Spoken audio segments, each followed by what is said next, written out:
Okay, so the same as last time. The first thing you want to do is do your stretches before we get started. I'm not going to do them again today just because you should have already seen them last time. If you haven't, I think you can re-watch that video. So start out with your stretches. Now these next couple drills I'm going to show you, you can actually just add them to your stretches if you want to. Okay, we'll start out with doing the planks. So you're gonna rest on your elbows, and you're trying to keep your back as flat as you can. And we're just gonna hold this for as long as you can. You can make this into a competition with your parents or your brother and your sister. Right now I'm starting to feel it burn a little bit.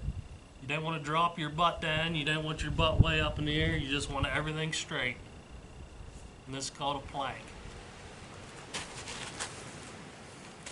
Alright, next one. You can just leave it going. Right. Next one, you're going to lay on your back. And all you're doing, you want your heels. You can even put your hands underneath your butt to kind of give you some support. But you want your heels just 6 inches off the ground the whole time, and you just hold it for as long as you can. This is called 6 inches. Okay, so last time we did forward moving squats is what I call them.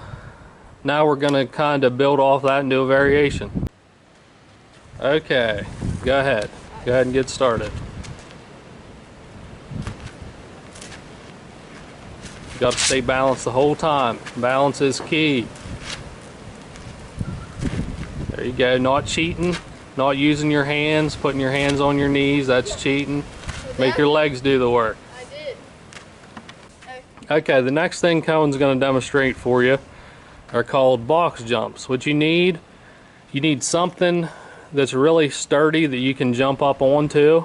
You could probably even do it if you have a larger size concrete block. You could use it. Go ahead, Cohen, show 'em.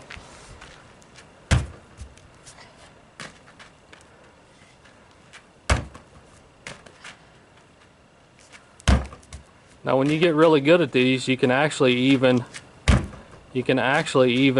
kind of make it into a race to see how many you can do in a minute. Okay, now we'll get on to the pitching segment of today's practice. Something important to go over that I didn't really touch on last practice. I told you guys I'd like you to throw around 40 pitches, and then we'll build up from that. Now this week, if you have been pitching 40 pitches last week, you can maybe throw a few more, maybe go up to 45. But everybody's arm's a little bit different, so you kind of have to judge it by your own arm. If you start to get tired, the first thing that will happen is your control will start to go. You'll start to throw balls all over the place. At that point, stop. Just write down or remember how many pitches you threw that day. And then the next day, just try to throw maybe a couple more. We're just trying to condition your arm to throw more and more pitches, just a few more each time. First thing we're going to talk about, we'll go over a new pitch grip for you to try. And there's several different ways that I'll show you to grip this pitch. But before you even experiment around with different grips and trying to throw different pitches, your main focus needs to be throwing strikes. You need to be able to locate the ball for a strike, or throw it inside, outside, move the ball around when you want to do it. That's the most important pitch in baseball, is a well-placed fastball. So this next pitch is called a cutter, and it's the same way. It's a fastball, but it's just got a little bit different spin, a little bit different speed and look to it. So the way we're going to grip this pitch,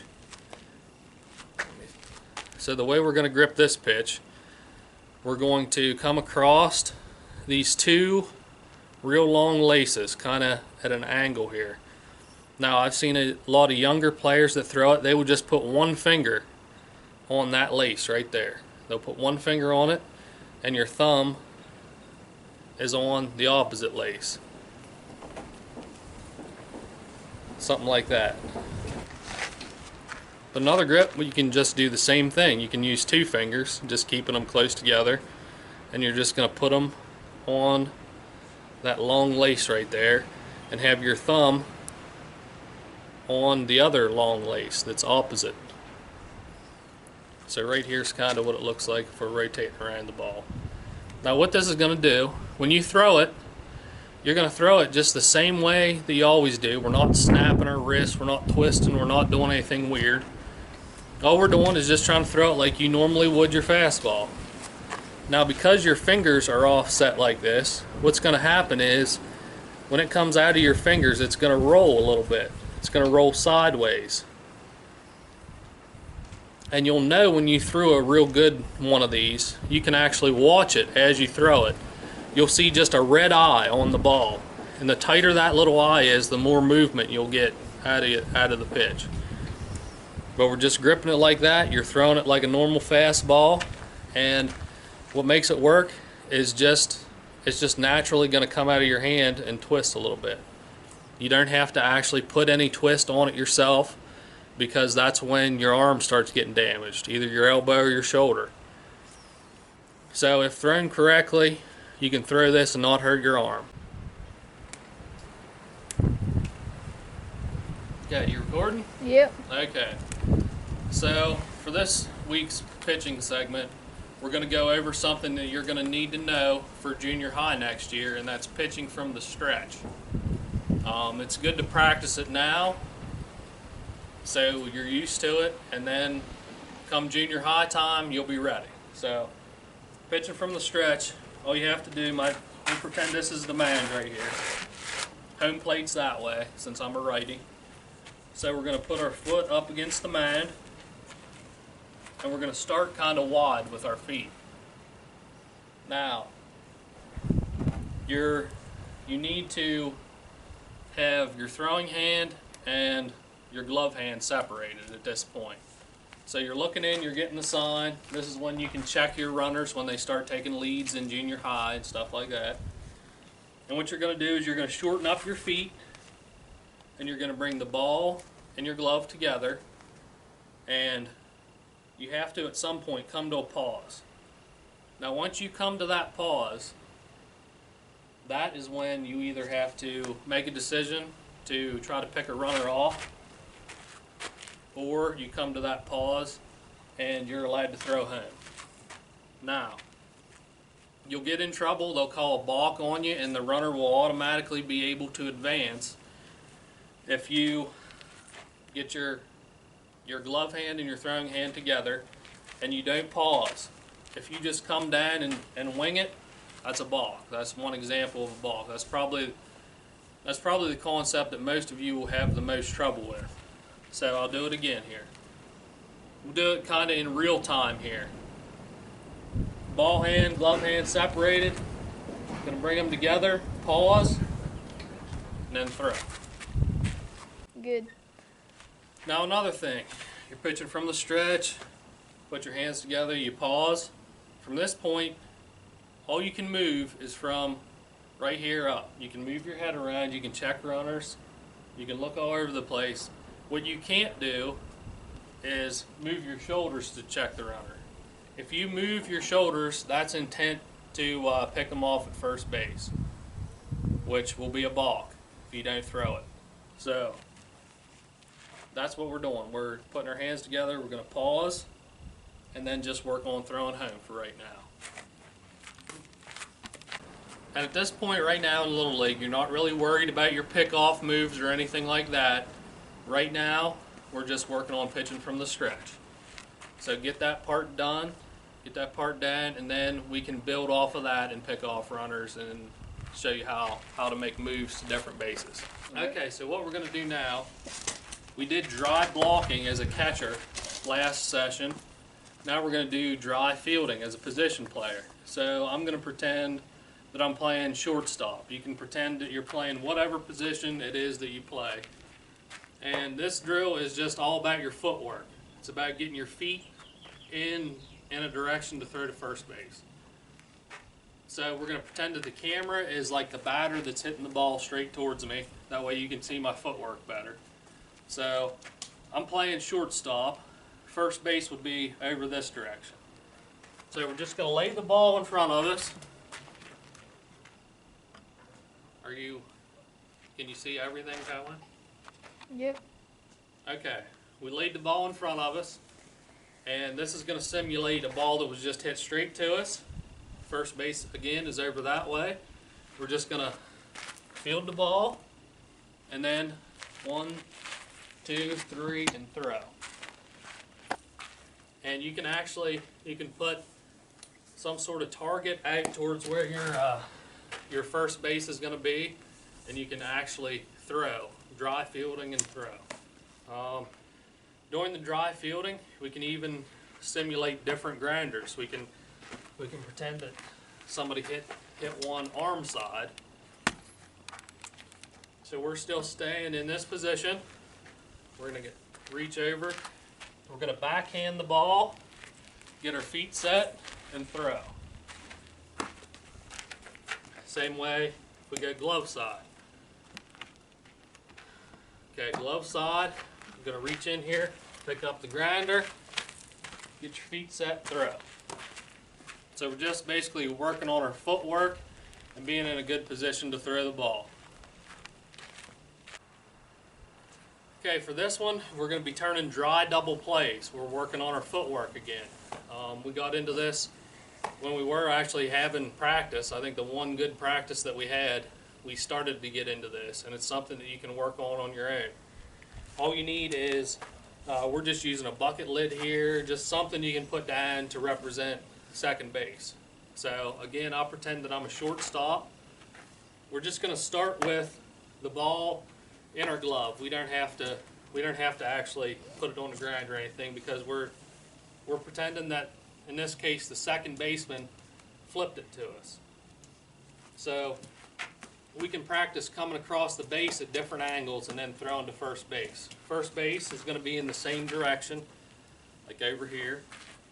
So shortstop's coming across, you would have your hands up, getting ready to receive the ball. So you want to catch it, kind of slide your foot across the back of the base, and then throw. So again, arms up, catching the ball, catching the bag with the toe of your boot as you slide across and get ready to throw.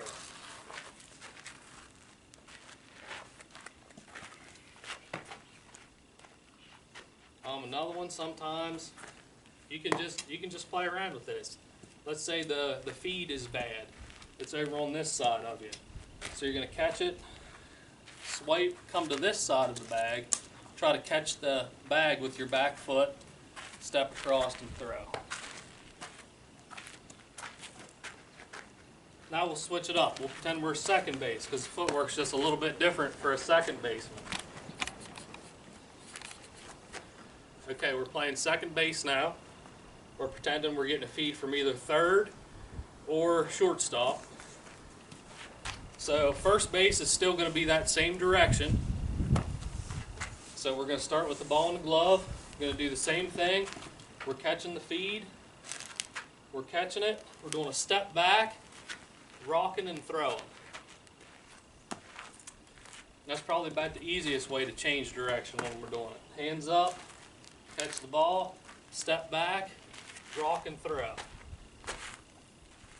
Another thing, when we do those that warm-up throwing progression, when we're doing those rocker throws, that simulates what we just did a lot of times. Or if you're in the hole, you're backhanding a ball, you've got all your momentum going the wrong direction, you kind of need to lean into that back leg and drive forward with it a lot of times to make a quick throw. What else? Let's see, another second baseman move. You're coming across. You can actually come across the bag, step and throw. You can cut across the bag kind of towards home plate to get your footwork. So you got a couple different ways. Just practice receiving the ball from different angles, whatever your head comes up with, and work on your footwork.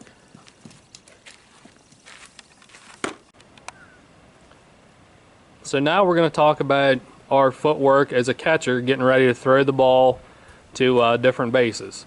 So what Cohen's going to do, he's going to start with the ball in his glove. We're going to pretend like we're standing on the pitcher's mound. He's got his throwing hand protected behind his back so he doesn't stub his fingers during the game. Okay, now prepare like you're going to throw it to second base right here. Going to receive the ball. There you go. Get some footwork going. And the same deal, you can put some sort of target where you think second base would be so you have something to throw at. Okay, show them again. Okay. Now the next one. We're still the pitcher. And pretend like you're throwing to third base. There you go. Now we got a pick-off move to first base is what we're trying. Let's see your footwork on that. Now with first base or third base, the footwork changes depending on whether it's a righty or lefty batter. If we're going to third base and it's a righty batter, you're going to have to move your feet somehow to get around that batter. There you go. Cohen dropped in behind the batter on that one. Yeah. Or you can go in front of the back. Yeah. Okay, now we got a lefty up and we're throwing to first base. Snap throw to pick the guy off. Oh, that looked a little sketchy. Try that one again. Drop back behind the lefty batter this time and pick off to first. There you go.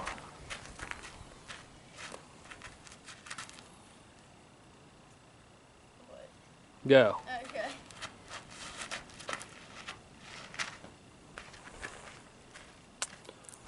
Now with the catching, you can also do kind of dry fielding and practice throwing the ball down to first base on a bunt. So you can lay the ball at different places out in front of you. You're squatted down. You're gonna get the bunt, move your feet and throw.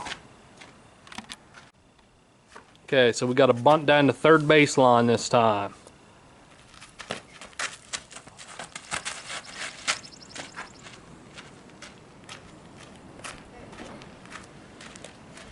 Bunt back towards the pitcher.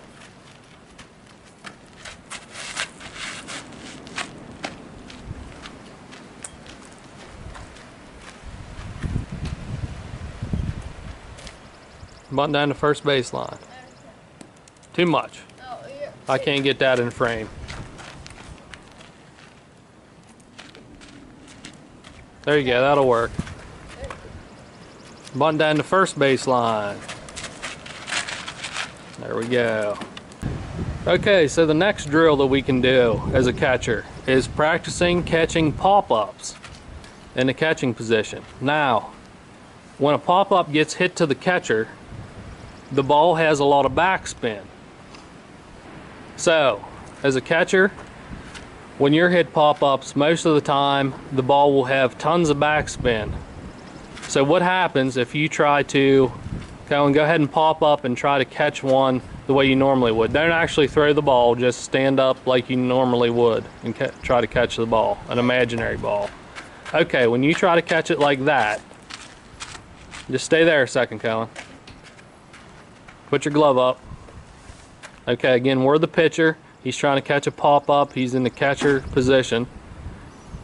What happens, the ball has so much backspin that when you go to catch it, the ball has enough torque. When it bites into the leather of your glove, it'll pop out of your glove a lot of times.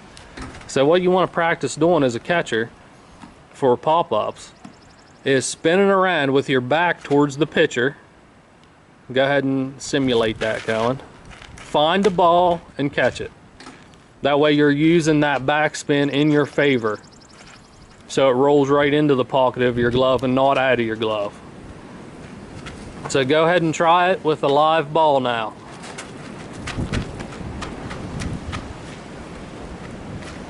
And the same as the outfielding pop-up drills. I mean, you can do this and you can just keep getting more and more difficult, throwing the ball higher and higher to yourself.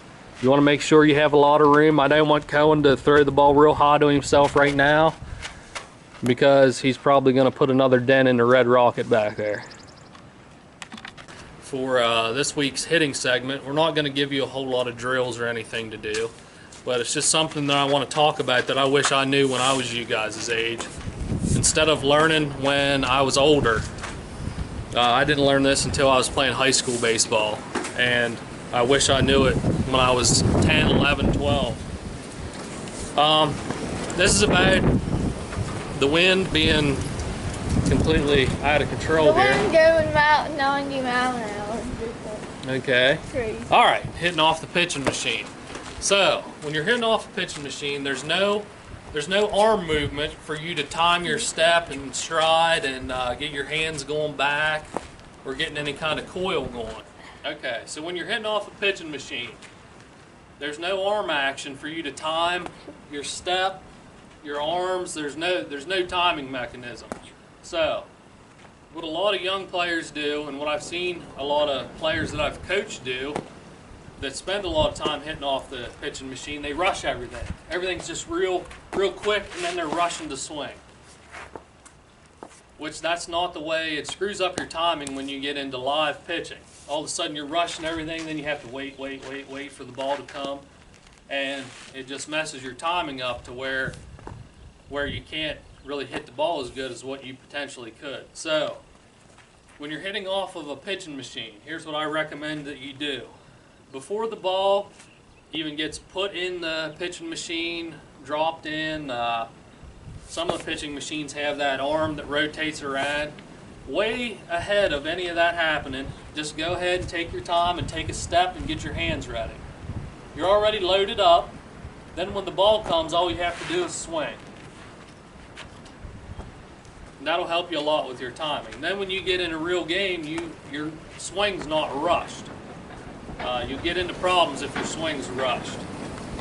So we see that arm action in the game. We're going to go ahead and stride, get some coil going, and then as soon as that ball gets there, you're hitting.